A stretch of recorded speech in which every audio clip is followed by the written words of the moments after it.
সমালোচনায় পিছু হটল সরকার। 8ই আগস্ট দিবস পালন হচ্ছে না। আজ কর্মসূচিতে থাকবে খালেদা জিয়া ও তারেক রহমানের বার্তা, বললেন রিজভী। জানাবো স্ত্রী সন্তান সহ প্রবাসীর মৃত্যু, সম্পদের লোভেই খুন। এবং সর্বশেষ জানাবো ডিবি পুলিশকে গুলি শীর্ষ সন্ত্রাসী বাপ্পির ভাড়া বাসা থেকে গুলিসহ আরও 2 পিস্তল উদ্ধার। শুনছিলেন সংবাদ শিরোনাম, এবারে বিস্তারিত। সমালোচনায় পিছু হটল সরকার। 8ই আগস্ট দিবস পালন হচ্ছে না। জুলাই অভ্যুত্থান স্মরণে ঘোষিত 3টি দিবসের মধ্যে নতুন বাংলাদেশ দিবসটি পালন না করার সিদ্ধান্ত নিয়েছে সরকার। এছাড়া 16 জুলাইকে শহীদ আবু সাইদ দিবস ঘোষণা করা হয়েছিল। এখন এর নতুন নাম হবে জুলাই শহীদ দিবস। উপদেষ্টা পরিষদের বৈঠকে এসব সিদ্ধান্ত হয় বলে প্রধান উপদেষ্টার প্রেস সচিব শফিকুল আলম জানিয়েছেন। 24শে জুলাই অভ্যুত্থানের স্মরণে জুলাই ও আগস্ট মাসকে উদযাপন করতে 3টি দিবস পালনের ঘোষণা দিয়েছিল সরকার। এর মধ্যে জুলাইয়ের কোটা সংস্কার আন্দোলনের মধ্যে রংপুর পুলিশের গুলিতে আবু সাইদের মৃত্যুর দিন 16 জুলাইকে শহীদ আবু সাইদ দিবস হিসেবে পালনের ঘোষণা দেওয়া হয়েছিল। এছাড়া ছাত্র জনতার অভ্যুত্থানে আওয়ামী লীগের সরকার পতনের ঘটনাবহুল 5ই আগস্টকে জুলাই গণ অভ্যুত্থান দিবস ঘোষণা করা হয়েছিল। সেই সঙ্গে নোবেলজয়ী মোহাম্মদ ইউনূসের নেতৃত্বে অন্তর্বর্তী সরকারের যাত্রা শুরুর দিন 8ই আগস্টকে ঘোষণা করা হয় নতুন বাংলাদেশ দিবস। মন্ত্রিপরিষদ বিভাগ 25শে জুন আলাদা পরিপত্রে এসব সিদ্ধান্তের কথা জানায়। প্রতি বছর যথাযথ সময়ে মর্যাদার দিবসগুলো পালন করতে সংশ্লিষ্ট মন্ত্রণালয়, বিভাগ ও সংস্থাগুলোকে প্রয়োজনীয় ব্যবস্থা নিতে বলা হয়েছে সেখানে। তবে 8ই আগস্ট নতুন বাংলাদেশ দিবস পালনের ঘোষণা প্রত্যাখ্যান করে ইনকিলাব মঞ্চ নামের একটি সংগঠন। তাদের ভাষ্য, জাতীয় মুক্তি দিবস 5ই আগস্ট, 8ই আগস্ট নয়। সরকার 8ই আগস্ট নতুন বাংলাদেশ দিবস পালনের চেষ্টা করলে ইনকিলাব মঞ্চ সেদিন বিপ্লব বেহাত দিবস পালন করবে। বিষয়টি নিয়ে সামাজিক যোগাযোগ মাধ্যমে নানা মুখে আলোচনা চলে। অভ্যুত্থানের পক্ষের ছাত্র জনতার অনেক আকাঙ্ক্ষা যে সরকার পূরণ করতে পারেনি, সেসব কথাও আসে। এর মধ্যে উপদেষ্টা পরিষদের বৈঠকে দিবসটি বাতিলের সিদ্ধান্ত হয়।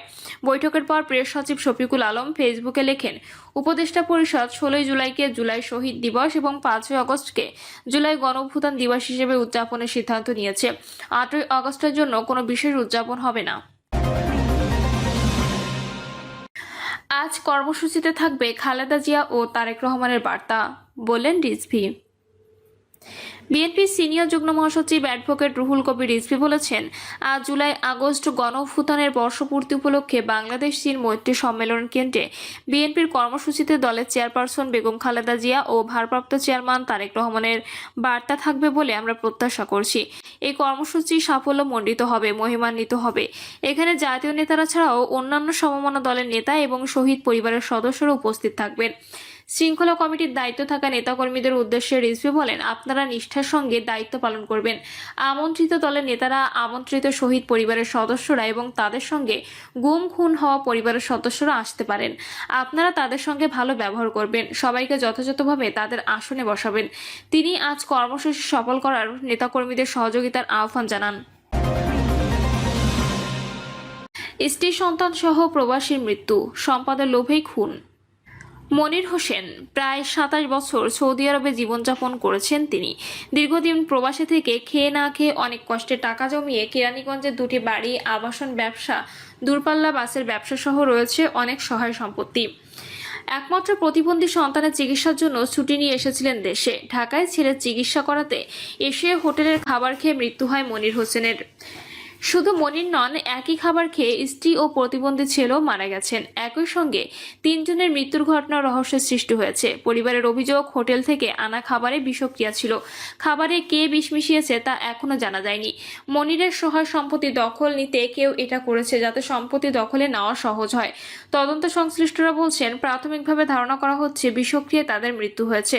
তবে খাবারে কে, কখন, কিভাবে এবং কেন বিষ মিশিয়েছে তা খতিয়ে দেখা হচ্ছে। এছাড়া মনিরের রেখে যাওয়া সম্পত্তির উপর কার লোভ ছিল সেটিরও তদন্ত চলছে। এর মধ্যে পুলিশ রাজধানীর মগবাজার মোড়ে অবস্থিত ভর্তা ভাত হোটেলের ম্যানেজার ও বাবুর্চিকে জিজ্ঞাসাবাদ করেছে। এছাড়া এখনো পর্যন্ত সন্দেহের তীর মনিরের চাচা রফিককে থানায় এনে জিজ্ঞাসাবাদ করছে পুলিশ। আইনশৃঙ্খলা বাহিনীর তথ্য, মনিরের পরিবার তথ্য ও ঘটনাস্থল পরিদর্শন শেষে মৃত্যুর রহস্য নিয়ে এ প্রতিবেদকের বেশ কয়েকটি প্রশ্ন সামনে আসছে। মনিরের চাচাতো চাচা রফিক বিকেলে খাবার এনেছিলেন, সেখান থেকে স্লো পয়জনিং ছিল কিনা, কারণ কেরানীগঞ্জে মনিরের যে দুটি বাড়ি রয়েছে সেখানে কেয়ারটেকার হিসেবে কাজ করতেন রফিক। সম্পত্তির ওপর তার লোভ হতে পারে। দ্বিতীয়ত, রাতে মনির নিজেই হোটেল থেকে খাবার এনে খেয়েছিলেন, হোটেলের কেউ খাবারে বিষক্রিয়া মিশিয়েছিলেন কিনা।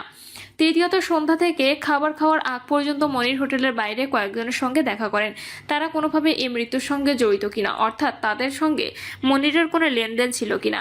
এমন প্রশ্নের উত্তরে মিললে স্ত্রী সন্তান সহ মনিরের মৃত্যু রহস্য উন্মোচিত হবে। থানা, পুলিশ ও অন্যান্য আইন শৃঙ্খলা বাহিনী ও বিষয়গুলো সামনে নিয়ে তদন্ত চালিয়ে যাচ্ছে। মগবাজার আবাসিক হোটেলে ওঠা খাবার এনে খাওয়া এবং মনির কার কার সঙ্গে দেখা করেছিল তাদের সবার বিষয়ে চুলচেরা বিশ্লেষণ চলছে। এরই মধ্যে সিসি ফুটেজ ও মনিরের মোবাইলের কল লিস্ট পর্যালোচনা শুরু করেছে পুলিশ। জানা যায়, লক্ষ্মীপুরের রামগঞ্জ উপজেলার ভোলাকোট ইউনিয়নের দোহলা গ্রামের বাসিন্দা সৌদি প্রবাসী মনির হোসেন স্ত্রী স্বপ্না ও প্রতিবন্ধী ছেলে নাইম হোসেনকে সঙ্গে নিয়ে ঢাকার আদ্দিন হাসপাতালে আসেন। হাসপাতালে এলেও সিরিয়াল না পেয়েও ছেলেকে ডাক্তার দেখাতে পারেননি। পরদিন চিকিৎসক সেখানে রাতে ঢাকায় থাকার সিদ্ধান্ত নেন। সেই অনুযায়ী রাত যখনে মগবাজারের সুইট স্লিপ আবাসিক হোটেলে ওঠেন তারা। সেখানে রাতের খাবার খাওয়ার পর বমি করতে থাকেন তারা। পরে তাদের আদ্দিন হাসপাতালে ভর্তি করা হয়। সেখানে সকালে স্বপ্না, এর কিছুক্ষণ পর ছেলে নাইম ও দুপুরে মনির মারা যান। এ বিষয়ে মনিরের চাচাতো ভাই জাকির জানান, ঈদুল আজহার আগে দেশে আসেন মনির হোসেন। আগামী 5ই জুলাই তার সৌদি আরবে ফিরে যাওয়ার কথা ছিল। সেই অনুযায়ী বিমানের টিকিটও কাটেন। ভাগ্যের কি নির্মম পরিহাস, সৌদি যেতে পারলেন না। স্ত্রী সন্তান সহ মরদেহ হয়ে ফিরতে হচ্ছে গ্রামে। মর্গ থেকে 3 জনের মরদেহ নিয়ে গ্রামের উদ্দেশ্যে রওনা হয়েছিল সন্ধ্যা 6:30টার দিকে। মনির ভাইয়ের আরও 2 ভাই বিদেশে থাকেন, তারা দেশের উদ্দেশ্যে রওনা হয়েছেন। তারা পৌঁছলে মরদেহ দাফন হবে। মনিরের সম্পত্তি সম্পর্কে জানতে চাইলে তিনি বলেন, তার এত সম্পত্তি ছিল আমরা কেউ জানতামই না। এমনকি মনিরের বৃদ্ধ মা বাবাও জানতেন না। শুধু মনির, তার স্ত্রী এবং কেরানীগঞ্জের বাড়ির কেয়ারটেকার রফিক জানত। এই 3 জন ছাড়া আর কেউ জানে না কোথায় কি সম্পত্তি আছে। ব্যবসা কিংবা কোথায় ইনভেস্ট করলে সে পরিবারের কারো সঙ্গে শেয়ার করতেন না। মানুষ হিসেবে কেমন ছিলেন মনির জানতে চাইলে জাকির জানান, গ্রামে মানুষদের অনেক সাহায্য সহযোগিতা করতেন তিনি। প্রতি বছর 2-3 বার করে দেশে আসতেন। দেশে না থাকলেও তার স্ত্রী গরিবদের সাহায্য করতেন। তদন্ত সংশ্লিষ্ট কর্মকর্তারা বলছেন, 3 জনের মৃত্যুর ঘটনায় পুলিশ এরই মধ্যে রহস্য উন্মোচনে তদন্ত শুরু করেছে।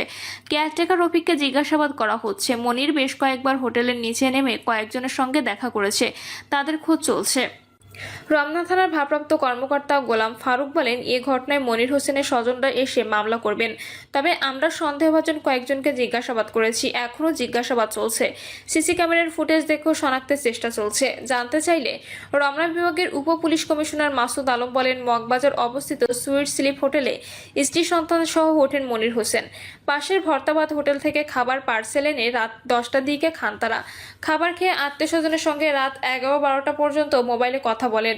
আবাসিক হোটেল এবং খাবার হোটেলে চুলচেরা বিশ্লেষণ করছি আমরা। কখন হোটেলে ঢুকলো, কখন খাবার এনেছিল, এসব বিষয়ে বিশ্লেষণ চলছে। অনেকগুলো বিষয় আমাদের সন্দেহ মনে হয়েছে। তিনি বলেন, খাবার হোটেলের ম্যানেজার ও বাবুর্চি এবং কেয়ারটেকার রফিকের মেয়ে ও মেয়ে জামাইকেও জিজ্ঞাসাবাদ করা হয়েছে। এখন আমাদের কাছে শুধু রফিক আছে, তাকে থানায় জিজ্ঞাসাবাদ চলছে।